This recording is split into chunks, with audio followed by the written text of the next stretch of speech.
ظالم بیٹے نے اپنی بیوی کے ساتھ مل کر بوڑھے باپ کو بہتی نہر میں کیوں پھینکا، جان کر رونگٹے کھڑے ہو جائیں گے۔ غصے کے ساتھ کمرے سے شبیر اپنی بیوی کے ساتھ اپنے بوڑھے باپ کو جھنجھوڑتا ہوا باہر لے آ کر دھکا دے دیتا ہے۔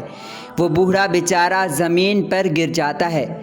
میاں بیوی کو غصہ بے انتہا کا تھا۔ وہ معافیاں مانگتا ہے، خدا کے لیے مجھے مت مارو، مجھ پر یہ ظلم مت کرو۔ لیکن وہ اپنی بیوی کو کہتا ہے، رکو، ابھی میں اس کا بندوبست کرتا ہوں۔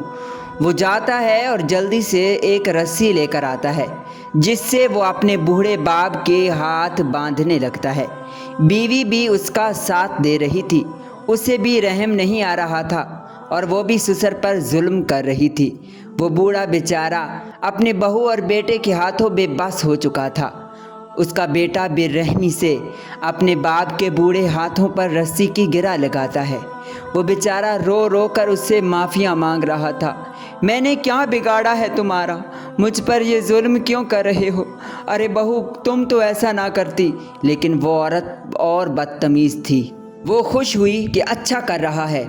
اس کا بیٹا اور بہو اسے جھنجھوڑتے ہوئے لے کر گھر سے باہر آ جاتے ہیں۔ وہ بوڑھا بیچارہ نہیں جانا چاہتا تھا۔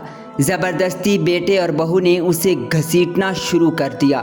درد کی وجہ سے وہ چلنے لگا۔ وہ موٹر سائیکل پر اسے بٹھاتے ہیں کہ چلو، اسے آج ایسی جگہ لے جائیں گے جہاں سے یہ واپس کبھی نہیں آ پائے گا۔ دھکے مار کے بہو اسے موٹر سائیکل پر بیٹے کے پیچھے بٹھاتی ہے۔ اس کے ہاتھ رسی سے بندھے تھے۔ بیٹا موٹر سائیکل چلا کر وہاں سے چلا جاتا ہے۔ بہو بہت خوش ہوتی ہے۔ آخرکار وہ دونوں اسے لے کر بہتی نہر پر آ جاتے ہیں۔ نہر بہت زیادہ گہری تھی۔ وہ بے دردی کے ساتھ اسے نہر میں پھینکنے لگے تو وہ بوڑھا آگے سے کہنے لگا، رکو رکو، ایک منٹ رکو۔ اس کا بیٹا کہنے لگا، اب کیا مسئلہ ہے تمہیں؟ آج ہم تمہیں زندہ نہیں چھوڑیں گے۔ اس کی بیوی بھی کہنے لگی، یہ بہانے کر رہا ہے، اسے دھکا دو۔ لیکن وہ روک کر کہتا ہے، میری بات تو سنو، ادھر مجھے مت پھینکو، ادھر میرے باپ نے اپنے باپ کو پھینکا تھا۔ پھر وہ اسے لے کر اگلی طرف جاتے ہیں۔ اب وہاں جب وہ اسے دھکا دینے لگتے ہیں تو وہ پھر سے رک جاتا ہے۔ اس کا بیٹے کو غصہ آتا ہے کہ اب کیا ہوا ہے؟ آخر کیا بہانہ لگا رہے ہو؟ وہ کہنے لگا، یہاں میرے دادا نے اپنے باپ کو پھینکا تھا۔ اس کا بیٹا اور بہو دونوں حیران ہوتے ہیں کہ یہ کیا کہہ رہا ہے۔ وہ پھر اسے تھوڑا اور آگے لے کر جاتے ہیں۔ اب تو وہ اسے دھکا دینے ہی لگے تھے۔ وہ روکتا ہے اور کہتا ہے، خدا کے لیے میری بات سنو، یہاں میرے پردادا نے اپنے باپ کو پھینکا تھا۔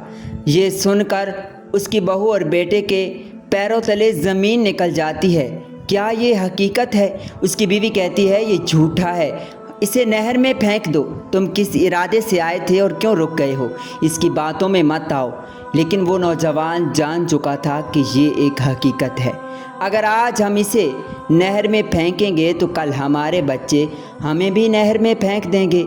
اسی لیے وہ معافی مانگتے ہیں کہ آپ ہمیں معاف کر دیجئے، ہم سے بہت بڑی بھول ہو گئی۔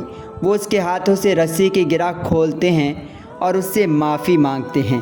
بوڑھا کہنے لگا، اس میں تم لوگوں کا قصور نہیں، یہ دنیا مکافات عمل ہے، جیسا کرو گے ویسا بھرو گے۔ کل میں نے اپنے باپ کے ساتھ یہ سلوک کیا تو آج تم لوگ میرے ساتھ کر رہے تھے۔ ہم لوگ یہ بھول نہ جائیں کہ آج ہمارے والدین بوڑھے ہو چکے ہیں تو ہم ان پر ظلم کریں، کل یہ وقت ہم پر بھی آنا ہے۔ خوش قسمت ہیں وہ لوگ جن کو ماں باپ کی خدمت کا موقع ملا ہے، اور سب سے زیادہ بدقسمت، بدترین ہیں وہ لوگ جو بوڑھے ماں باپ کو اس طرح دھکے دے کر، ان کو تکلیف دے کر ان کو تڑپاتے ہیں۔ اللہ سے یہی دعا ہے کہ اللہ تعالی ہمیں والدین کی خدمت کرنے کی توفیق عطا فرمائے اور نافرمانیوں سے بچائے۔ آمین ثم آمین۔